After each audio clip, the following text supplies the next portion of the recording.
Chapter 18. And the Lord appeared to him by the oaks of Mamre as he sat at the door of his tent in the heat of the day. He lifted up his eyes and looked, and behold, 3 men were standing in front of him. When he saw them, he ran from the tent door to meet them, and bowed himself to the earth, and said, O Lord, if I have found favor in your sight, do not pass by your servant. Let a little water be brought, and wash your feet, and rest yourselves under the tree, while I bring a morsel of bread, that you may refresh yourselves, and after that you may pass on, since you have come to your servant. So they said, Do as you have said. And Abraham went quickly into the tent to Sarah and said, Quick, 3 seahs of fine flour, knead it and make cakes. And Abraham ran to the herd and took a calf, tender and good, and gave it to a young man, who prepared it quickly. Then he took curds and milk and the calf that he had prepared, and set it before them. And he stood by them under the tree while they ate. They said to him, Where is Sarah your wife? And he said, She is in the tent. The Lord said, I will surely return to you about this time next year, and Sarah your wife shall have a son. And Sarah was listening at the tent door behind him. Now Abraham and Sarah were old, advanced in years. The way of women had ceased to be with Sarah.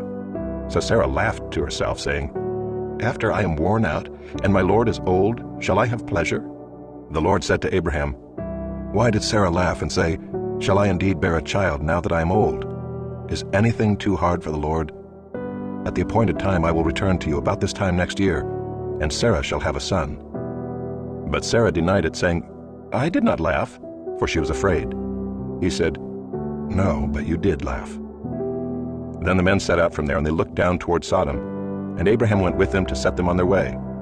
The Lord said, Shall I hide from Abraham what I am about to do, seeing that Abraham shall surely become a great and mighty nation, and all the nations of the earth shall be blessed in him?